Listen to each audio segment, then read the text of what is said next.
The courtroom was so silent that you could hear the faint buzzing of a fly somewhere near the windows. Everyone's eyes were glued to the witness stand, where a small boy stood, his shoulders squared, his trembling hands gripping the wooden rail in front of him. His name was Ethan Parker, just 11 years old. Across the room, his sister Emily sat at the defense table, tears streaming silently down her face. She wasn't crying because she was scared. She was crying because she knew what Ethan was about to say would change everything. Ethan took a deep breath, his voice shaking but resolute. "I saw what happened," he began. "It wasn't Emily. It was," he hesitated, his voice catching. The judge leaned forward, and a collective gasp swept through the courtroom. Even Emily's lawyer seemed frozen in place. "Go on, Ethan," the judge urged gently. Ethan blinked back his own tears, and then, with a kind of courage no one expected from a boy his age, he finished his sentence. "It was Dad." The room erupted. Gasps, murmurs, and a low cry from someone in the gallery echoed through the air. The prosecutor dropped his pen. Emily's hands flew to her mouth as her lawyer scrambled to his feet. But before anyone could say anything more, Ethan collapsed into his chair, burying his face in his hands. The bailiff stepped forward, but the judge raised her hand, motioning for everyone to calm down. As the commotion swirled around him, Ethan whispered to himself, "I had to tell the truth. I had to." 2 months earlier, the Parker household had seemed as normal as any family's home. Ethan and Emily were close siblings, with Ethan idolizing his older sister, who had just turned 17. Emily was the kind of person who always stood up for others, whether it was defending Ethan from bullies at school or volunteering to help new students find their way around. Ethan loved her for that. She wasn't just his sister, she was his hero. Their dad, however, was a different story. Robert Parker was a tall, broad-shouldered man with a booming voice and a temper that could strike fear into anyone.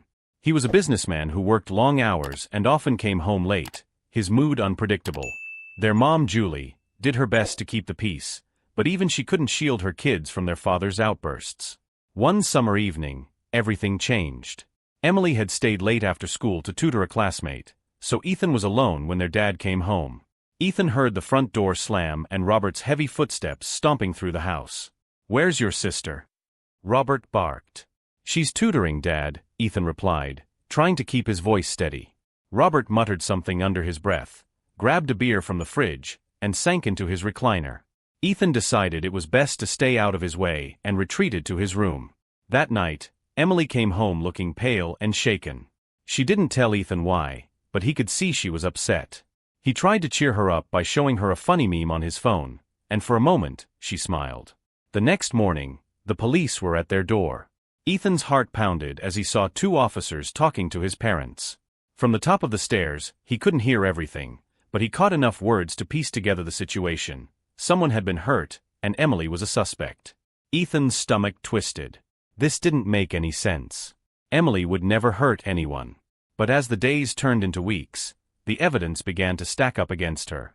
Witnesses claimed they saw her near the scene of the crime. Her fingerprints were found on a key piece of evidence. And the victim, a neighbor named Mr. Klein, had been someone Emily had argued with before. Ethan couldn't believe it. None of it added up. Emily was being framed, he was sure of it. But by who? And why? One night, as Ethan was trying to sleep, he heard voices coming from his parents' room.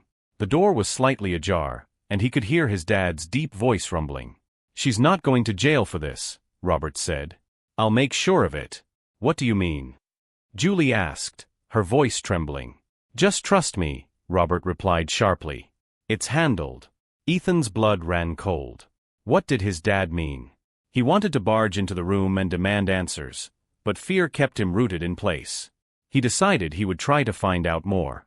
The next morning, Ethan searched the house while his parents were out.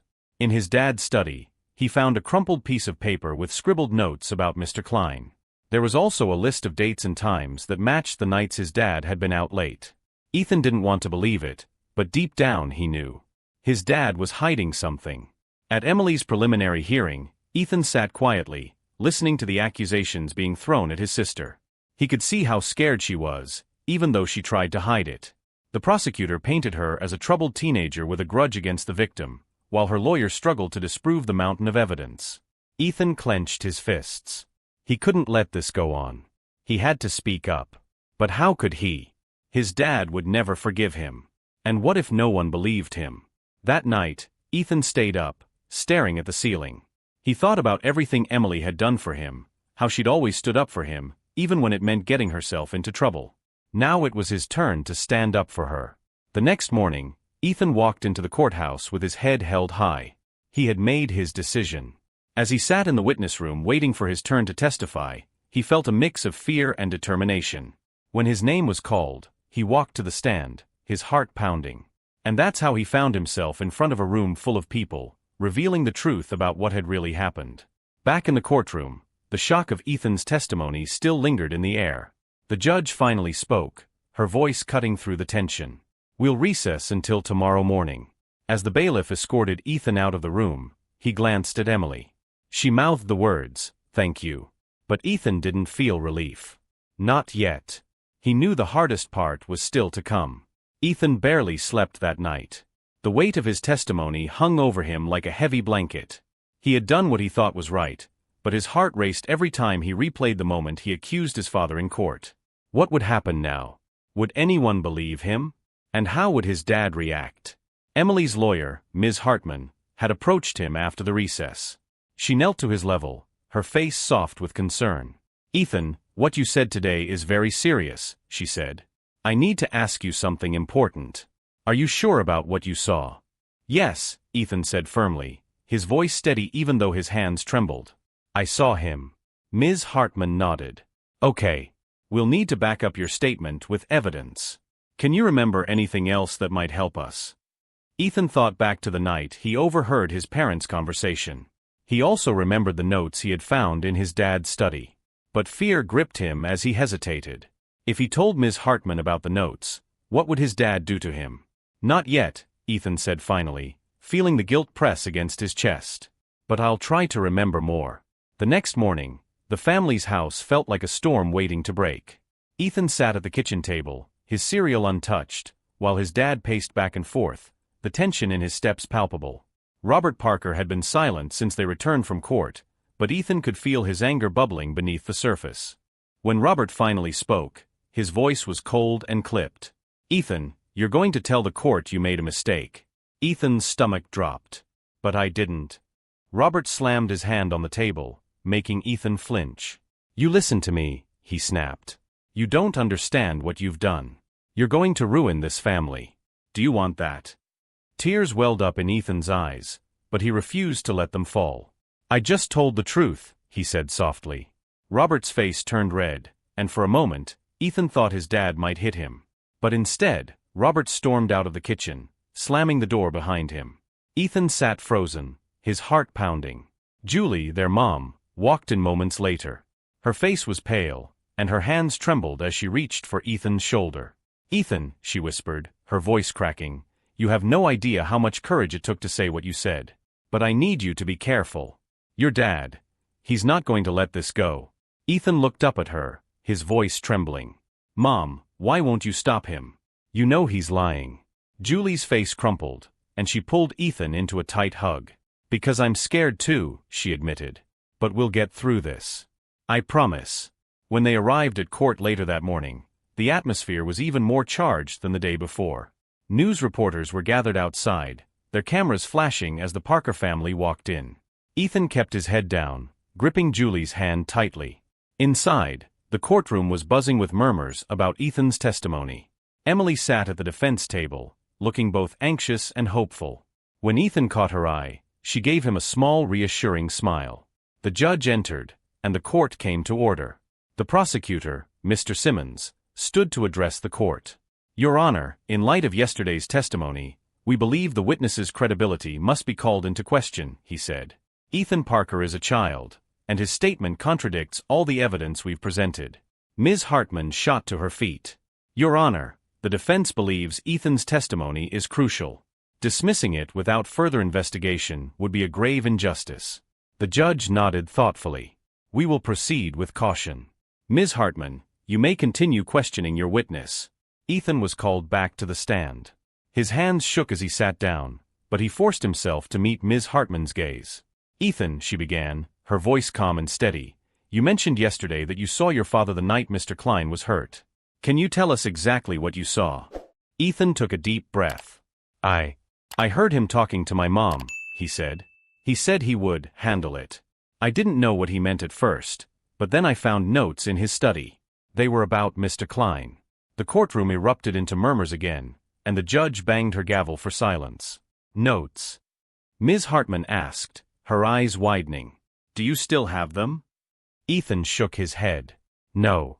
I didn't think anyone would believe me, so I left them where they were. Your Honor, Ms. Hartman said, turning to the judge, I request a search warrant for Mr. Parker's study. These notes could be critical evidence. The judge nodded. Request granted. Ethan felt a glimmer of hope. Maybe, just maybe, the truth would finally come out. Back at home that evening, the tension was unbearable. Robert didn't say a word during dinner, but his piercing glares made Ethan's skin crawl. Julie tried to make small talk, but no one responded. After dinner, Ethan went to his room, locking the door behind him. He sat on his bed, staring at the floor. Had he done enough? Would the search of his dad's study uncover the truth? Or would his dad find a way to cover his tracks? As Ethan lay down, trying to push the thoughts from his mind, he heard a soft knock at his door. He hesitated before opening it. It was Emily. Hey, she said quietly, stepping inside. Can I sit? Ethan nodded, and Emily sat beside him on the bed. I don't know how to thank you, she said, her voice trembling. What you did today, it took so much courage. I couldn't let them blame you for something you didn't do, Ethan said. Emily smiled faintly. You're braver than I ever was at your age. They sat in silence for a moment before Emily spoke again. Ethan, if something happens, I need you to promise me you'll be okay. No matter what. What do you mean? Ethan asked, his chest tightening. Emily hesitated, then shook her head. Never mind. Just, promise me, okay? Ethan nodded, even though he didn't understand. I promise. That night, as the house settled into silence, Ethan woke to the sound of footsteps outside his room. He froze, his heart pounding in his ears. The footsteps stopped just outside his door. Then, the doorknob turned. Ethan's breath caught in his throat as the doorknob slowly turned. The faint creak of the metal echoed in the stillness of the night. He stared at the door, his heart pounding so loudly he feared it might wake the entire house. The knob twisted fully, but the door didn't open. Ethan, a voice whispered from the other side. It was low, sharp, and unmistakable, his dad. He clutched his blanket, frozen with fear. Open the door, Robert demanded, his tone growing impatient. Ethan hesitated, then forced himself to move. Slowly, he got up and unlocked the door. It swung open, revealing his father standing there, his towering frame casting a shadow across the room. We need to talk, Robert said curtly, stepping inside without waiting for permission. He closed the door behind him and leaned against it, blocking Ethan's only exit. Ethan backed up until he was pressed against his bed. About what? He asked, trying to keep his voice steady. You know what, Robert said, crossing his arms. This nonsense you've been spouting in court. You need to stop. It's not nonsense, Ethan shot back, his voice trembling but resolute. I told the truth. Robert's eyes narrowed, and for a moment, Ethan thought he saw a flicker of panic. But it was quickly replaced with anger. Do you have any idea what you're doing to this family? Robert hissed. You're tearing us apart. Your sister could go to prison because of your lies. They're not lies. Ethan yelled, his fear suddenly replaced with a surge of defiance. I heard you, Dad. I saw the notes. I know you did it. Robert's face darkened, and he took a step forward. Ethan flinched, but he didn't back down. You're just a kid, Robert sneered. No one's going to believe you. And even if they do you really think they'll protect you when everything falls apart? Ethan swallowed hard. I don't care, he said quietly. I'm not letting Emily take the blame for something she didn't do. Robert stared at him for a long moment, his expression unreadable. Then, without another word, he turned and left, slamming the door behind him. Ethan stood there, shaking. He didn't know what his dad was planning, but he knew one thing for sure, this wasn't over. The next morning, the search warrant was executed. Ethan stayed home with his mom while the police combed through Robert's study. Julie paced nervously, her hands wringing as she glanced out the window. What if they don't find anything? She muttered to herself. They will, Ethan said, trying to sound confident. They have to. After what felt like an eternity, one of the officers emerged from the house holding a sealed evidence bag. Ethan's heart leaped when he saw what was inside, several crumpled pieces of paper. "We found this in the study," the officer said to another investigator. "It matches the description the boy gave." Ethan exhaled in relief, but Julie looked more anxious than ever. "What happens now?" she asked. The officer hesitated. "We'll need to analyze these documents and compare them with the other evidence in the case. But this could be a significant breakthrough." Ethan felt a spark of hope. Maybe, just maybe, things were finally turning around. Later that day, Robert came home, his face stormy. He barely acknowledged anyone as he stormed up to his room and slammed the door. Julie, Emily, and Ethan sat in the living room, the tension between them thick. Emily finally broke the silence. "Did they find anything?" Ethan nodded. "Yeah, the notes." Emily's eyes widened. "Do you think it's enough?" "I hope so," Ethan said. "But Dad's really mad. I don't know what he's going to do." Julie reached over and squeezed his hand. "We'll figure it out," she said. "We're in this together." Ethan wanted to believe her, but the look on his dad's face earlier kept flashing through his mind. He knew Robert wouldn't go down without a fight. That night, Ethan woke to the sound of muffled voices. He crept out of bed and down the hall, stopping just outside his parents' room. The door was slightly ajar, and he could see Robert pacing while Julie sat on the edge of the bed. "We're running out of time," Robert was saying, his voice low but urgent. "If those papers get analyzed, it's over." "You don't know that," Julie said, though her voice wavered. Robert stopped and turned to her. "You think I don't know how this works? They're going to pin this on me, Julie. I need to fix it before that happens." Julie stood up, her face pale. "What are you going to do?" "Whatever it takes," Robert replied grimly. Ethan's blood ran cold. He had to do something, but what? His dad was clearly planning something desperate, and he didn't know how much time he had. The next day in court, Ms. Hartman presented the newly discovered evidence. She held up the crumpled notes, her voice steady as she addressed the judge. "These documents were found in Mr. Parker's study," she said. "They contain details about the victim that were not publicly available, as well as notes on how to frame Emily Parker for the crime." Gasps rippled through the courtroom, but Robert didn't flinch. He sat stone-faced, his hands clasped tightly in front of him. The prosecutor quickly objected. "Your Honor, these notes could have been planted. We need more than this to prove Mr. Parker's involvement." The judge nodded. "I'll allow the evidence to be admitted, but I agree that further investigation is needed." As the proceedings continued, Ethan noticed his dad glancing at him every so often. The look in his eyes wasn't anger, it was something else. Something cold and calculating. When the court adjourned for the day, Ethan walked out with his mom and Emily, but he couldn't shake the feeling that they were being watched. He glanced over his shoulder and caught sight of his dad lingering by the courthouse doors, his expression unreadable. That evening, as the family sat down to dinner, Robert spoke up suddenly. "I think we need to take a trip this weekend. Get away from all this madness for a bit." Julie looked at him suspiciously. "A trip? Now?" "Yes," Robert said, his tone casual. "We could all use a break." Ethan's stomach churned. Something about the way his dad said it didn't feel right. He glanced at Emily, who looked just as uneasy. "Where would we go?" Julie asked. Robert shrugged. "Somewhere quiet. Maybe the cabin upstate." Ethan's heart sank. The cabin was in the middle of nowhere, with no cell service and no neighbors for miles. If his dad was planning something, the cabin would be the perfect place to do it. That night, Ethan lay in bed, staring at the ceiling. He had a sinking feeling that this trip wasn't what it seemed.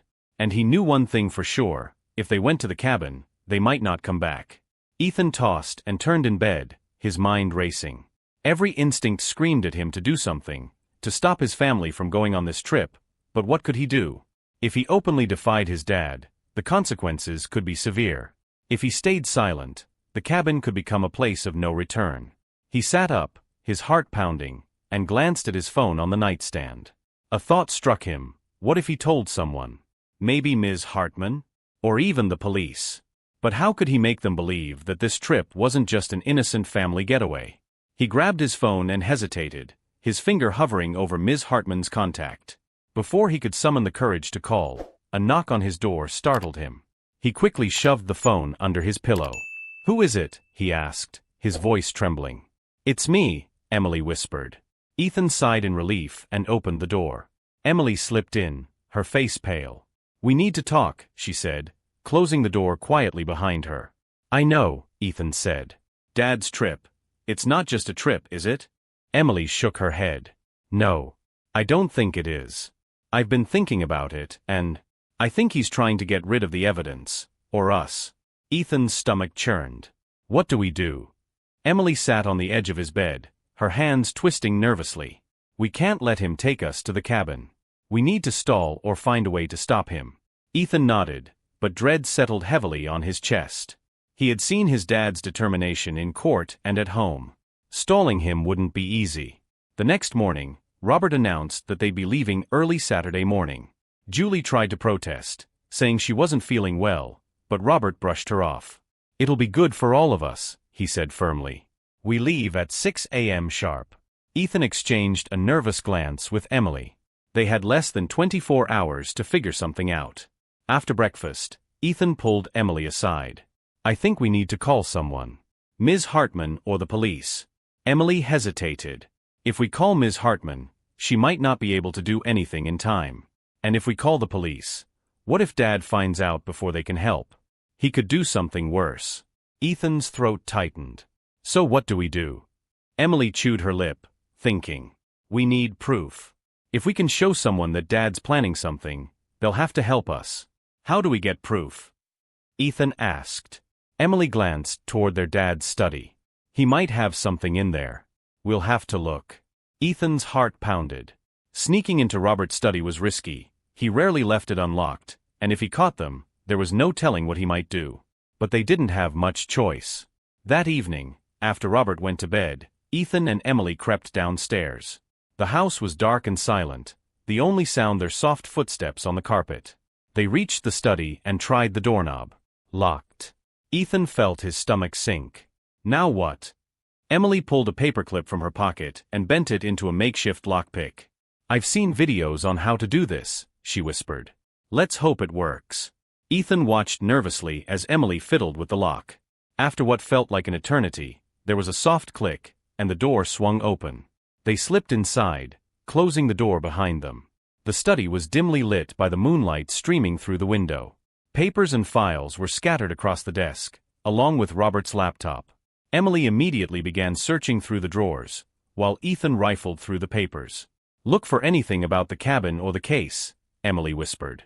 Ethan nodded, his hands trembling as he flipped through the papers. Most of it seemed like work documents, but then he found a folded map. He opened it and saw the route to the cabin marked with a red circle. Next to the circle, in his dad's handwriting, were the words "cleanup plan." "Emily," he whispered, holding up the map. "I think I found something."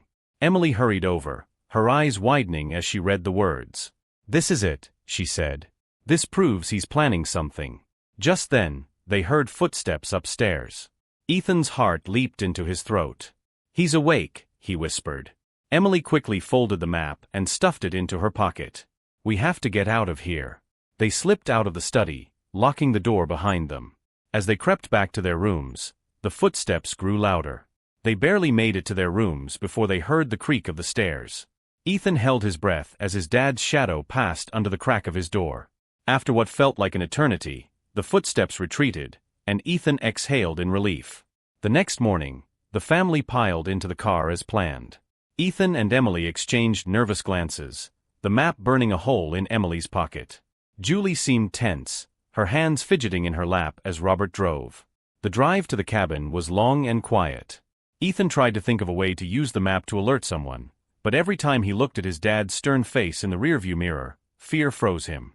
When they finally arrived, the cabin looked more foreboding than ever. It was nestled deep in the woods, surrounded by tall, dark trees. The air was heavy, and even the birds seemed silent. "Everyone out," Robert said, his tone brisk. As they unloaded the car, Robert pulled Ethan aside. His grip on Ethan's shoulder was firm, almost painful. "We're going to have a little talk later," he said, his voice low and menacing. Ethan nodded, his heart hammering in his chest. He had no idea what his dad was planning, but he knew one thing: he had to get help. And fast. Ethan's mind raced as Robert's grip tightened on his shoulder. The sharpness of his dad's tone felt like a warning, sending chills through him. As Robert turned away to unload the rest of the car, Ethan glanced at Emily. She was standing by the cabin steps, her expression mirroring his fear. He subtly motioned toward the woods, and she gave a small nod. They both knew they needed a plan, and quickly. The family spent the afternoon settling into the cabin. Robert kept an unusually close eye on Ethan and Emily, his presence like a shadow that neither of them could shake. Julie, sensing the tension, tried to keep the atmosphere light by cooking dinner, but even she couldn't hide her unease. As night fell, Robert stood abruptly from his seat near the fireplace. "Ethan," he said sharply, "come outside with me. We need to have that talk." Ethan froze. Every muscle in his body screamed to run, but he forced himself to stand. "Okay," he said, trying to keep his voice steady. Emily shot him a panicked look, but said nothing. Julie opened her mouth to protest, but Robert silenced her with a glare. "It's between me and the boy," he said curtly. Ethan followed Robert outside, the cool night air biting at his skin. The forest loomed around them, the dark silhouettes of trees casting long shadows. Robert walked a few steps ahead, his hands in his pockets. Finally, he stopped and turned to face Ethan. "Do you know what loyalty means, son?" Robert asked, his voice low. Ethan swallowed hard.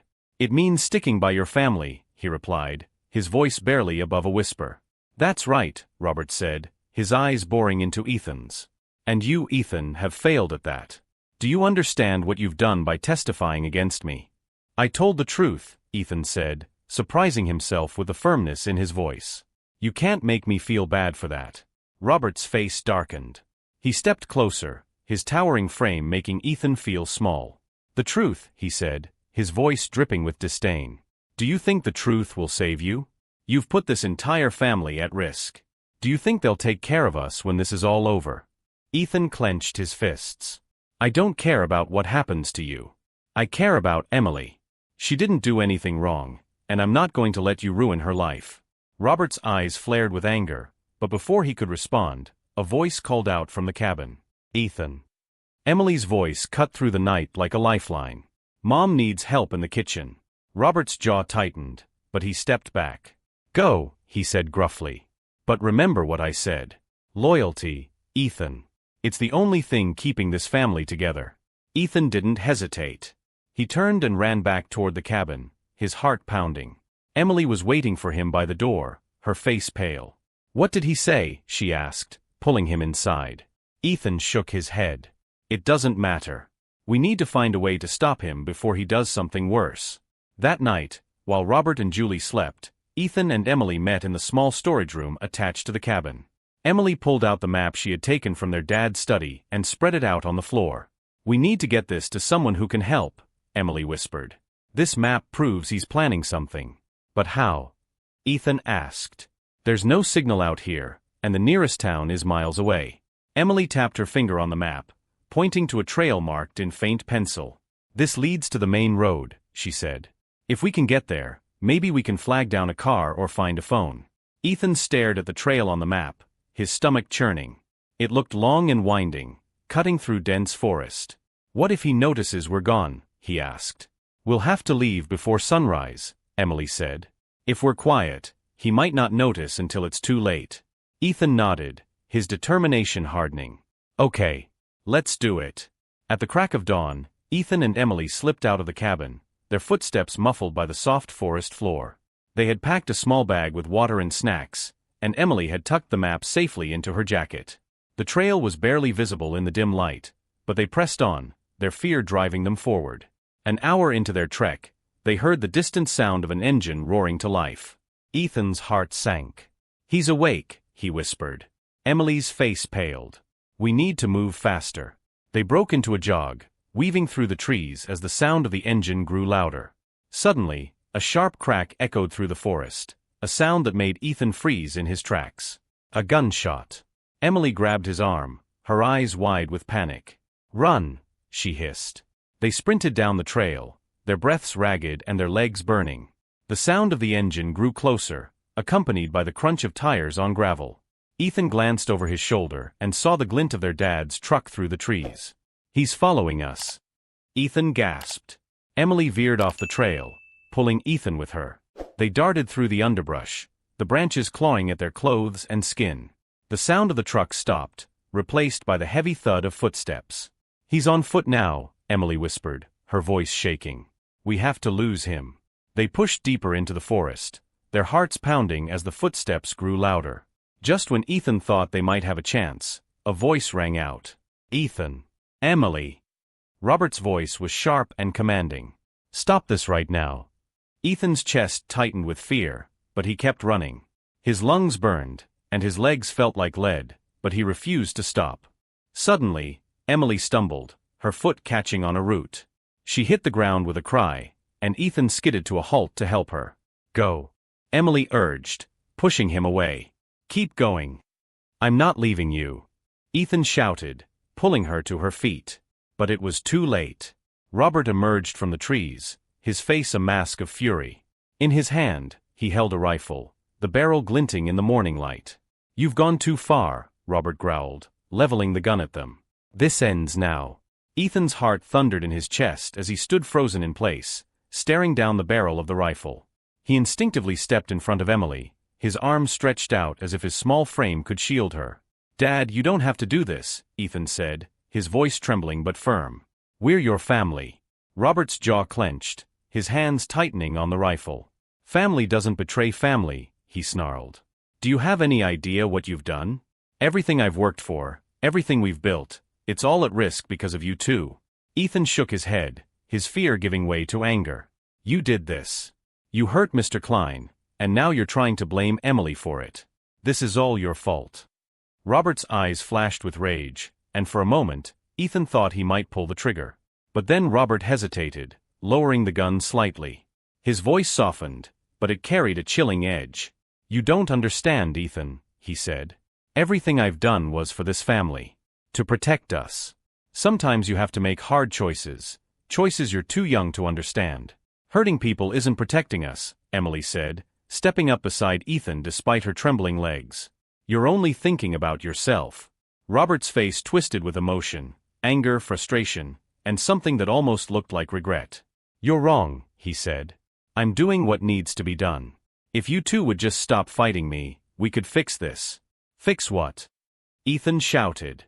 "You're the one who made this mess. And now you're pointing a gun at your own kids. How is that fixing anything?" Robert's grip on the rifle faltered, his expression flickering with doubt. But before he could respond, the distant sound of sirens pierced the air. Ethan's breath caught. "The police," he whispered, his eyes darting toward Emily. "They must have found the map." Robert spun around, his eyes scanning the trees as the wail of the sirens grew louder. His face twisted with panic as he realized his time was running out. He turned back to Ethan and Emily, his expression desperate. "Listen to me," he said, his voice frantic. "You don't have to tell them anything. Say it was all a misunderstanding. I can make this right, but only if you help me." "No," Emily said firmly, stepping forward. "We're done lying for you." The sirens grew deafening, and flashing lights appeared through the trees. Moments later, several officers emerged, their guns drawn and aimed at Robert. "Drop the weapon," one of them shouted. "Hands in the air." Robert hesitated, his eyes darting between the officers and his children. Ethan held his breath, his heart pounding as he wondered what his dad would do. "Robert Parker, put the weapon down now," another officer commanded. Finally, with a heavy sigh, Robert let the rifle fall to the ground. The officers moved in quickly, pinning him to the ground and securing his hands with cuffs. Ethan and Emily watched in silence, their emotions swirling, relief, fear, sadness, and anger all at once. The ride back to town was quiet. Julie, who had been escorted by another officer, met them at the police station. She hugged Ethan and Emily tightly, tears streaming down her face. "I'm so sorry," she whispered. "I should have stopped this sooner." Ethan leaned into her embrace, feeling a mixture of comfort and sorrow. "It's not your fault, Mom," he said. "Dad made his own choices." Over the next few days, the truth unraveled. The notes found in Robert's study, combined with Ethan's testimony and the map, provided enough evidence to link Robert to Mr. Klein's attack. The police also discovered records of payments Robert had made to silence potential witnesses, further cementing his guilt. Emily was officially cleared of all charges, but the relief was bittersweet. The family had been shattered, and the path to healing felt uncertain. A week after Robert's arrest, Ethan and Emily sat together on the porch of their house. The air was warm, and the sound of crickets filled the night. "Do you think things will ever feel normal again?" Ethan asked, staring out at the dark horizon. Emily sighed. "I don't know," she admitted. "But we'll figure it out. Together." Ethan nodded, a small smile tugging at his lips. Despite everything they'd been through, he felt a glimmer of hope. They had faced the worst and come out stronger. And for the first time in a long time, he believed that better days were ahead. The weeks that followed were a whirlwind. The media latched onto the story of Ethan and Emily Parker, two siblings whose courage unraveled a sinister truth about their father. Headlines painted Ethan as a brave young hero, and Emily as a wrongfully accused victim. Strangers sent letters of support, but the attention only made their lives feel more surreal. Ethan returned to school, but things were different. His classmates looked at him with a mix of admiration and pity. Some were kind, offering him encouragement, while others whispered behind his back. "Do you think his dad's going to jail forever?" one boy muttered in the hallway, not realizing Ethan could hear him. Ethan ignored it, focusing on the notes in his hand. His teachers had been lenient about his missed assignments, but the thought of catching up felt overwhelming. More than once, he caught himself zoning out, replaying the moment his dad had pointed the rifle at him and Emily. One afternoon, as Ethan walked home from school, he spotted Ms. Hartman's car parked in the driveway. She had been a constant presence since Robert's arrest, helping the family navigate the legal process. Ethan found her sitting at the kitchen table with Julie and Emily, papers spread out in front of them. "Hey Ethan," Ms. Hartman said with a warm smile. "How was school?" "Okay," Ethan said, sliding into a chair. "What's all this?" Ms. Hartman gestured to the papers. "We're going over some of the details for your dad's trial. It's scheduled for next month." Ethan's stomach tightened at the mention of the trial. "Do I have to testify again?" he asked. Ms. Hartman nodded. "Probably, but I'll be there with you every step of the way. You've already been incredibly brave, Ethan. This is just one more step toward making sure the truth comes out." Ethan glanced at Emily, who gave him an encouraging nod. "Okay," he said softly. "I'll do it." As the days passed, the family began to settle into a new routine. Julie started working part-time at a local bakery, while Emily focused on her college applications. Ethan spent his evenings doing homework at the kitchen table, occasionally sneaking glances at Emily's essays. "You're going to get into every school you apply to," Ethan said one night, grinning at her. "They'd be crazy not to accept you." Emily laughed. "Thanks, kiddo. But I'm just trying to get through this year first." Despite the small moments of normalcy, the shadow of Robert's actions loomed over them. Julie had taken on the role of both parents, but there were times when she seemed lost in thought, her hands trembling as she folded laundry or prepared dinner. One evening, as they sat together in the living room, Ethan spoke up. "Mom, are you okay?" Julie looked up, startled. "What?" "Oh yes, sweetheart. I'm fine." "You don't seem fine," Ethan said gently. "You can talk to us, you know." Julie smiled weakly. "I know. It's just hard. I keep thinking about everything that's happened, and I wonder if there was something I could have done to stop it." "You can't blame yourself," Emily said firmly. "Dad made his own choices. We all did the best we could." Julie nodded, tears welling in her eyes. "I'm so proud of you both," she said, her voice breaking. "You've shown so much strength through all of this." Ethan reached over and hugged her tightly. "We'll get through this together," he said, echoing the promise Emily had made to him. The trial date approached faster than Ethan expected.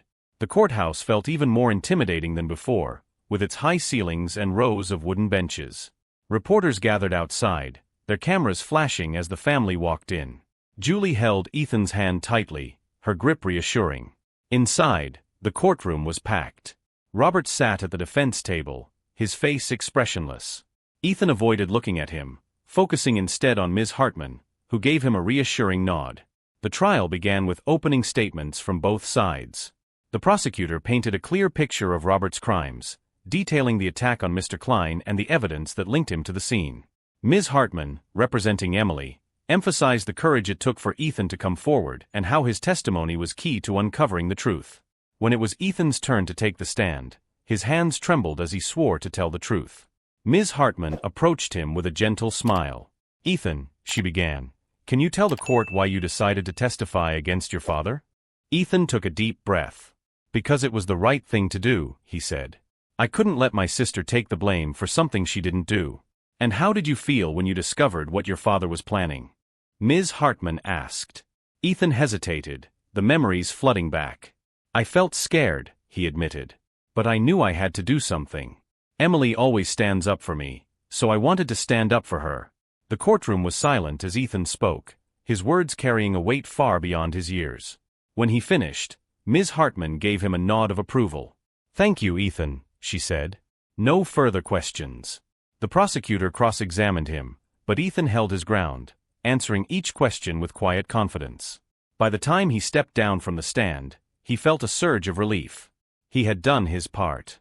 As the trial continued, more evidence came to light. Witnesses testified about Robert's temper and his history with Mr. Klein. The notes and map recovered from his study were presented, along with records of his financial dealings.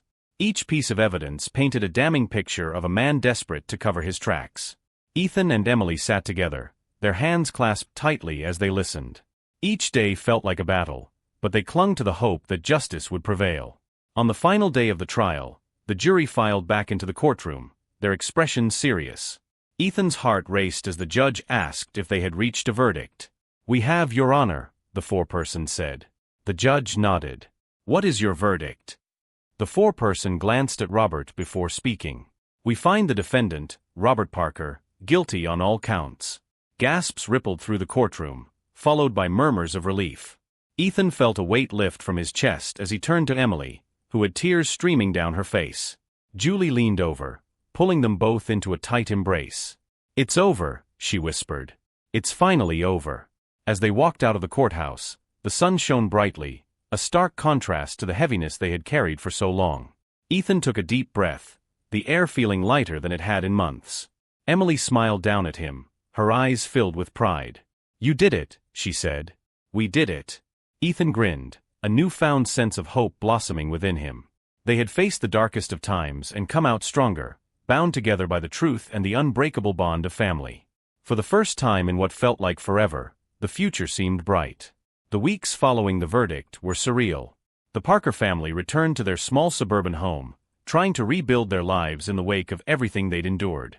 The media frenzy gradually died down, leaving them with a strange, quiet normalcy that felt both comforting and unfamiliar. Ethan threw himself into school, using the routine to distract himself.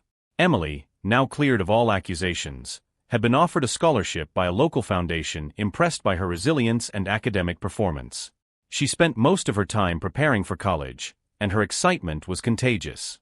Julie returned to work full-time at the bakery, doing her best to keep the family afloat. But even as life moved forward, the shadows of the past lingered. Ethan often found himself lying awake at night, replaying the moment his dad pointed the rifle at him and Emily. The fear and betrayal were hard to shake, and he couldn't help but wonder if the scars would ever fully heal. One afternoon, Ethan was walking home from school when he noticed a familiar figure sitting on the porch steps. It was Ms. Hartman, her briefcase resting beside her. "Ms. Hartman." Ethan called out, surprised.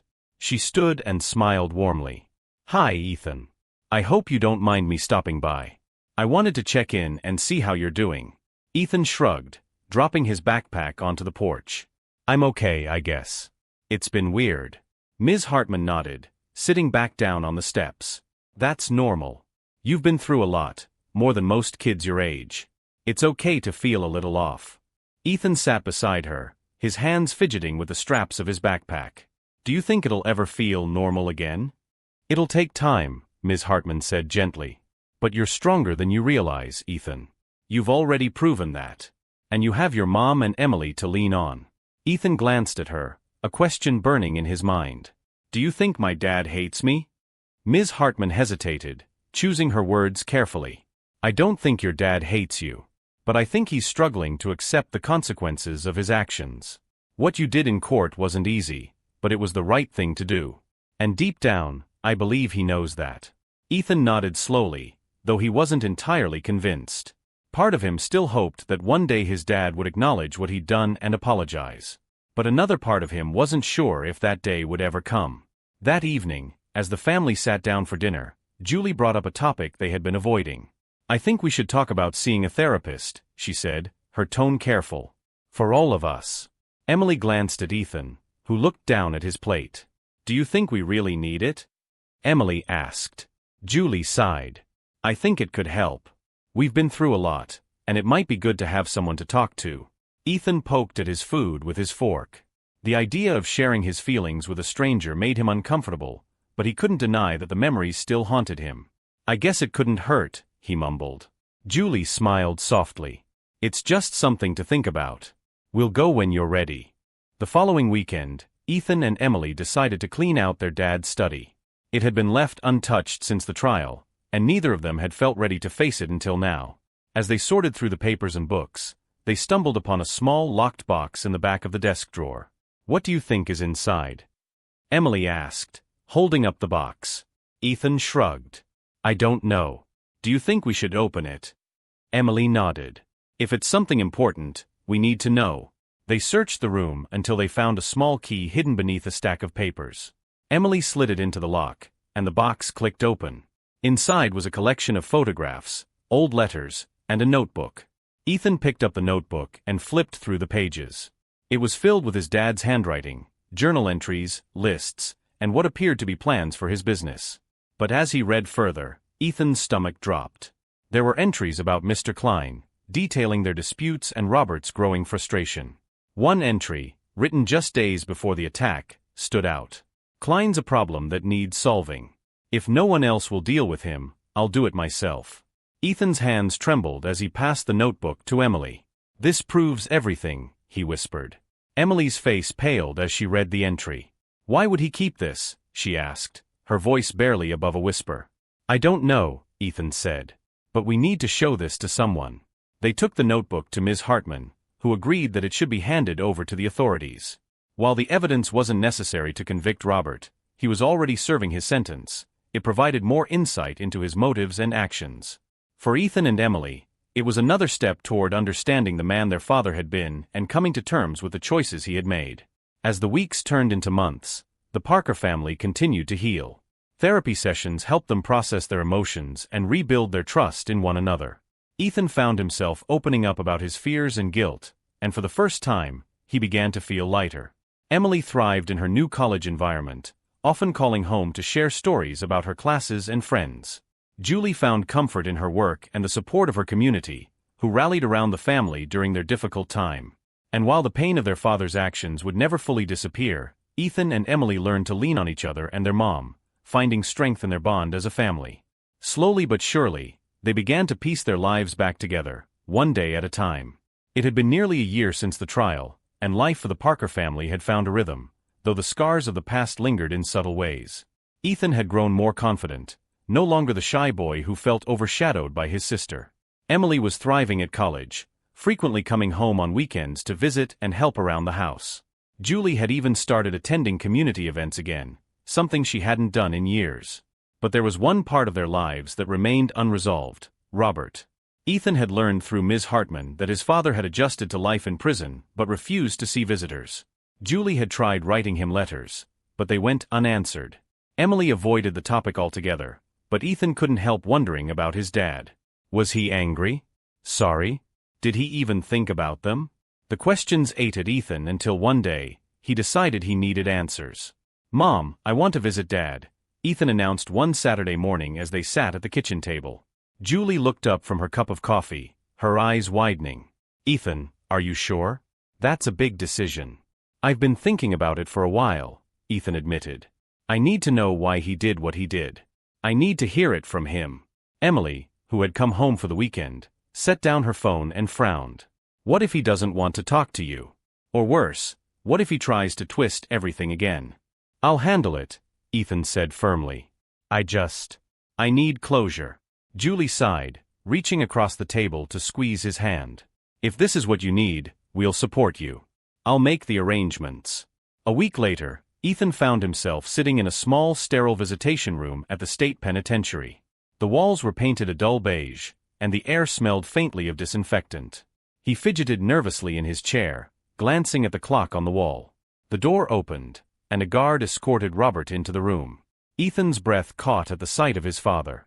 Robert looked older, his once broad shoulders slightly hunched and his face lined with stress. His prison uniform hung loosely on his frame, and his eyes, once so intimidating, seemed dimmer. "Ethan," Robert said, his voice gravelly. He sat across from him, folding his hands on the table. "I didn't think I'd see you here." "I didn't think I'd come," Ethan admitted, his voice quieter than he'd intended. "But I needed to." Robert leaned back, studying him. "You've grown," he said after a pause. "You look taller." Ethan didn't respond to the comment, his mind too focused on the questions he had rehearsed. "Dad, I need to know why you did it," he said, cutting straight to the point. "Why did you hurt Mr. Klein? Why did you try to frame Emily?" Robert's face tightened, and he looked away. "You wouldn't understand." "Try me," Ethan pressed, leaning forward. "You owe me that much." Robert sighed, rubbing a hand over his face. "Klein. He was threatening me. He found out about some of the deals I'd made, things that weren't exactly above board. He said he'd go to the authorities if I didn't pay him off.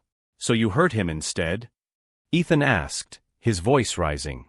"You didn't think about how that would affect us?" "I was trying to protect you." Robert snapped, his eyes flashing with anger. "Everything I did was to keep this family safe." "Safe," Ethan repeated, his voice trembling with disbelief. "You almost destroyed us. You tried to send Emily to prison for something she didn't do. How is that protecting us?" Robert flinched, the weight of Ethan's words sinking in. He looked down at his hands, his expression unreadable. "I made mistakes," he said finally, his voice barely above a whisper. "I let my anger and pride get the best of me. But I never wanted to hurt you or your sister." Ethan stared at him, his emotions swirling, anger, sadness, confusion. "Then why didn't you stop? Why didn't you tell the truth?" Robert didn't answer right away. When he finally spoke, his voice was heavy with regret. "Because I was scared. Scared of losing everything. Scared of admitting I'd failed." Ethan swallowed hard, his throat tight. "Well, you did lose everything," he said quietly. "And you almost lost us too." Robert's eyes glistened, and for the first time, Ethan saw a flicker of remorse. "I know," he said. "And I don't expect you to forgive me. But I hope one day you can understand why I did what I did, even if it was wrong." Ethan stood, his chair scraping against the floor. "I don't know if I'll ever understand," he said. "But I'm glad I came. I needed to hear it from you." Robert nodded, his shoulders slumping. "Take care of your mom and sister," he said. "They need you." Ethan paused at the door, looking back at his father one last time. "They needed you too, Dad," he said. "But you weren't there." And with that, he walked out, the weight of their conversation settling heavily on his chest. When Ethan got home, Emily was waiting for him in the living room. She looked up from her book, her face a mixture of curiosity and concern. "How was it?" she asked. Ethan shrugged, dropping onto the couch beside her. "It was hard. But I'm glad I went." Emily nodded, closing her book. "Do you feel better?" "I don't know," Ethan admitted. "But at least I don't have to wonder anymore." Emily put an arm around his shoulders, pulling him close. "We'll figure it out," she said. "Together." Ethan leaned into her, the knot in his chest loosening slightly. For the first time in a long time, he felt a sense of peace. They still had a long road ahead, but with Emily and Julie by his side, he knew they could face whatever came next. The months that followed Ethan's visit to his dad were quieter, but they weren't without their challenges. The Parker family worked hard to create a sense of normalcy, even as the echoes of their past continued to surface in unexpected ways. Ethan returned to therapy, this time with a clearer sense of purpose. He wanted to work through the anger and confusion that lingered after seeing his dad. Each session brought a new layer of understanding, helping him process the choices his father made and the impact they had on his family. Emily occasionally joined him, their sessions focused on rebuilding trust and finding closure together. One day, after a particularly reflective session, Ethan sat on the porch steps of their house, staring out at the neighborhood. Emily joined him, holding 2 mugs of hot chocolate. "Penny for your thoughts," she asked, handing him one of the mugs. Ethan took it with a small smile. "I've been thinking about Dad," he admitted. "About what he said when I visited him." Emily sipped her drink, nodding for him to continue. "He said everything he did was to protect us," Ethan said, his voice quiet. But how can someone think hurting people and lying is protection? Emily set her mug down, her expression thoughtful. I think some people convince themselves that the ends justify the means, she said. Dad probably thought that as long as he could keep us safe and keep his secret, it didn't matter how many rules he broke. But he was wrong. Ethan looked down at his mug, his fingers tracing the rim. Do you think he's sorry? Emily hesitated, then sighed. Maybe. But even if he is, it doesn't undo what he did. And it doesn't mean we have to forgive him right away, or at all. Ethan nodded, her words resonating. I don't know if I'll ever forgive him, he said. But I think I can stop hating him. For my own sake. Emily smiled, wrapping an arm around his shoulders. That's a good step, Ethan. You're stronger than you realize. Life moved on, and the Parker family began to find joy in the little things again. Julie's bakery job turned into a full-time managerial position, giving her a sense of stability she hadn't felt in years. Emily excelled in college, earning top marks and making new friends who often visited their home. She even started mentoring younger students, using her experience to inspire others to overcome their struggles. Ethan, now in middle school, discovered a love for public speaking. His teachers encouraged him to join the debate team after hearing him passionately defend a classmate during a heated discussion. At first, Ethan was reluctant, but Emily pushed him to try it. You've already faced tougher crowds than any debate team, she teased. This will be a breeze. To his surprise, Ethan thrived. His confidence grew with each debate, and he found that sharing his voice helped him process his emotions in ways he hadn't expected. His coach even suggested he consider entering a regional competition, a challenge Ethan accepted with excitement. One evening, as they were sitting around the dinner table, Julie brought up an idea she had been considering for months. I've been thinking, she began, her tone hesitant, about moving. Ethan and Emily looked at her in surprise. Moving? Emily asked. Where? Not far, Julie said quickly. But I think it might be good for us to have a fresh start. This house. It holds so many memories, and not all of them are good. Ethan glanced around the room, his gaze lingering on the framed family photos on the walls. He understood what Julie meant. The house had been their home, but it was also where they had endured some of their darkest moments. I think it's a good idea, Ethan said, surprising himself. A new house could be a new chapter for us. Emily nodded. I agree. It doesn't mean we're leaving everything behind. It just means we're moving forward. Julie smiled, relief washing over her face. I'll start looking at listings tomorrow, she said. Thank you both for being so open to this. The search for a new home didn't take long. Within weeks, Julie found a cozy house in a quiet neighborhood just a few miles away. It was smaller than their current home but warm and inviting, with a backyard that Ethan immediately envisioned as the perfect spot for a hammock. Moving day was bittersweet. As they packed up their belongings, they shared stories and memories, laughing and crying as they reminisced. Emily found an old photo album tucked away in a closet, and the three of them spent hours flipping through it, recalling happier times. By the time they settled into their new house, the weight of their old home seemed to lift. The new space felt like a blank slate, a place where they could focus on building a future rather than dwelling on the past. Ethan stood in his new room, arranging his debate trophies on a shelf. He paused, staring at the most recent one, a first-place trophy from the regional competition. He smiled, a sense of pride swelling in his chest. He had come a long way from the scared boy who once felt powerless. Emily popped her head into his room, grinning. Nice setup, she said. You've got quite the collection going. Ethan laughed. You're just jealous. Maybe a little, she admitted, ruffling his hair. But seriously, I'm proud of you, Ethan. Mom is too. Thanks, he said, his voice soft. I couldn't have done it without you. Emily smiled, leaning against the doorframe. We make a pretty good team, huh? Yeah, Ethan agreed, his heart feeling lighter than it had in years. We really do. The Parker family's new house became a place of quiet healing. The move marked a turning point, allowing them to leave behind the physical reminders of their struggles and focus on building new memories. Ethan embraced his role on the debate team, growing more confident with every competition. His coach had even suggested he prepare for a national debate tournament next year. While the prospect seemed daunting, Ethan found himself excited for the challenge. It was a far cry from the timid boy who once struggled to find his voice. Emily visited as often as her college schedule allowed, her bond with Ethan and Julie growing stronger with each visit. She brought stories of campus life, new friends, and the volunteer work she had started with at-risk teens. Her experiences seemed to fuel her determination to make a difference in the world. Julie, meanwhile, had found a renewed sense of purpose in her work at the bakery. Her new managerial position allowed her to connect with the community in ways she hadn't before. She often brought home leftover pastries to share, filling the house with the comforting scent of fresh bread and sweet treats. One afternoon, Ethan was in his room practicing for an upcoming debate when he heard a knock at the door. He opened it to find Julie holding an envelope, her expression curious. "This came for you," she said, handing it to him. Ethan frowned, taking the envelope. It was plain and unmarked, with no return address. He opened it carefully and pulled out a single sheet of paper.